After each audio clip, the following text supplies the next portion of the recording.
Good, they're at 4. Number 3. I buy the Chargers. Their tackles, Joe Alt and Rashawn Slater, were the 2 highest graded tackles in the entire league.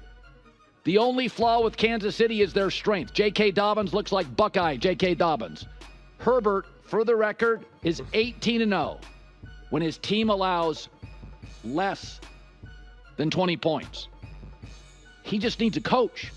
Now, I don't think their defense will remain this viable, but they have 2 pass rushers, 2 elite tackles, a run game. That bus receiver, Quentin Johnston, he can play. This is a real team. I think this is a real team. Kansas City, good, not yet, but a real team. Number. All right, let's talk about this. I almost said San Diego Chargers. I lived in San Diego when they were the San Diego Chargers, the LA Chargers. You got to be excited about this. I mean, you got to be excited about this. Colin Cowherd having the Chargers, Harbaugh, Herbert, top 3 team in the NFL. Come on. That's exciting. We know Colin is a big Harbaugh fan and a big Herbert fan and LA teams in general, but this is for real. This is authentic. This is genuine. I've been saying this now for months and months and months that Justin Herbert is an elite top level quarterback. He hasn't had the opportunity to be elite consistently, and I consistently blamed coaching. And I said that when they got Harbaugh, I said Justin Herbert is going to be the best and most current example of how much a coach matters. Because you have people saying Justin Herbert's not that good. Anytime there's these top 10 lists that go around, people always freak out. How is Justin Herbert still up there? Blah, Justin Herbert shouldn't be there. What has he done? Blah, blah, blah, blah. And I was like, he is an amazing quarterback. Just wait until he finally has a legitimate coach who can put together a team, who can put together a culture, who can put together a game plan, who can manage the game in the game. You're going to see what Justin Herbert can do. You're going to see what he can do and what the Chargers can do. And it's going to be the perfect example to point to years from now. We're going to say, remember when Justin Herbert didn't have Harbaugh? And then when he got Harbaugh, how much of a difference that made? It's going to be a great example. And that's what it's shaping up to be right now. And they've only scratched the surface. I put them on like a 1 to 2 to 3 year plan, quite frankly, because it's like it takes time. You can't just get a coach and then like immediately snap your fingers and now you're just amazing elite and you're going to win all these games. They're doing it faster than I would have guessed. Honestly, they look good, but we do have to put in context. They beat the Carolina Panthers, a disaster of a franchise, a disaster of a team. I understand it's hard to beat any team and all that coach nonsense, but it's still the Carolina Panthers. Now, they beat the Raiders. To me, that is the most interesting win because they beat the Raiders, and quite convincingly, and then the Raiders went out and beat the Ravens. This is what's so fun about early on in the season. You're trying to make sense with such little context. Right? Like you don't really know. Are the Raiders actually a good team? Are they a really good defense? Are they actually a little bit better on offense than people realize? Like it's hard to really know who these teams are. Right? For all we know, the Panthers are actually elite and they've just had a terrible quarterback. And now with Andy Dalton up there, Carolina Panthers are going to rip off 7 wins in a row. I mean, you just don't know. Honestly, you really don't. So it's hard to make sense. But even that aside, there's still little things that you can look at, even when a good team plays a bad team, where you're just kind of like, all right, they're clearly just taking advantage of a bad team or a team that's clearly inferior to them, right? Like, and you can see that in a lot of games. You can.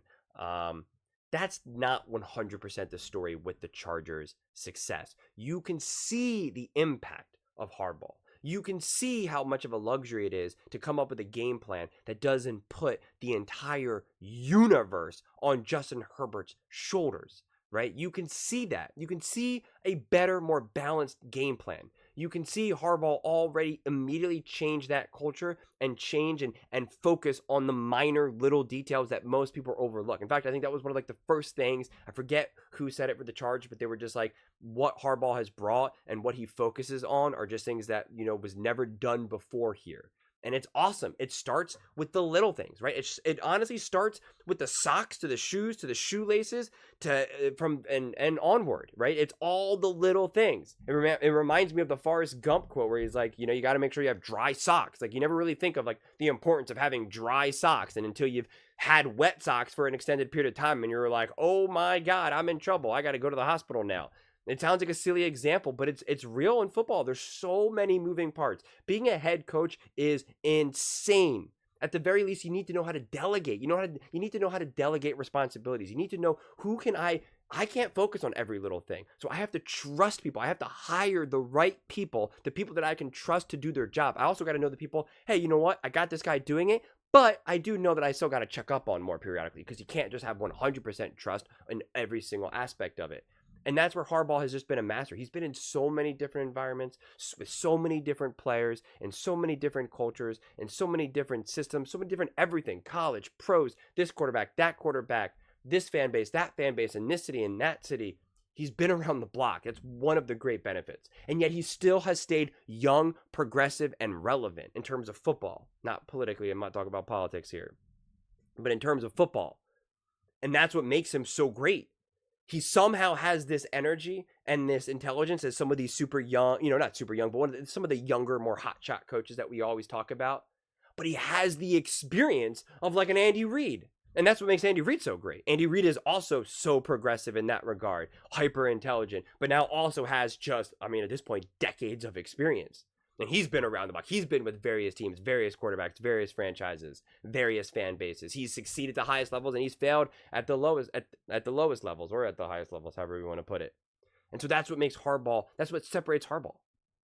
And when you now put that with Herbert, he finally has a coach. He finally has the coach. The Chargers finally have the coach. I'm not going to say that the Chargers are on a one-way ticket to just beat the Chiefs, win the division, win the playoff games, and go to the Super Bowl. I'm not saying that. I'm not, because I do think this is going to take time. I don't know what the Chargers can achieve this season. I really don't. I honestly don't. I really only ever like to share my opinion when I'm confident, and if I'm not confident, then I share that I'm not confident, that I really don't know. I know I'm wildly optimistic. You can hear from my excitement, and I'm going to be watching all these games and seeing what they can do, and seeing, I want to see them play a couple other tough, gritty games, right? I want to see what they look like against the Chiefs. I'm really excited for those games. Really, really excited. And they don't even have to win. I just want to see what they look like. Do they look like they belong? Right now, of course, winning matters, although they're 2-0, so winning, they can't afford a loss or two. Winning, of course, matters, but what I'm looking for earlier on in the season is, do you belong? Can you control the game? Do you look like you are the better team? That's what I'm looking for. It's not always the outcome.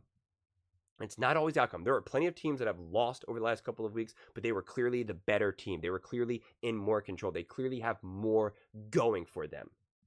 And so that's what I'm looking for, the Chargers. And man, if there are 3 right now and they continue this, can they get to top 2? Can they get to top 1? Whew. It's going to be fun to find out.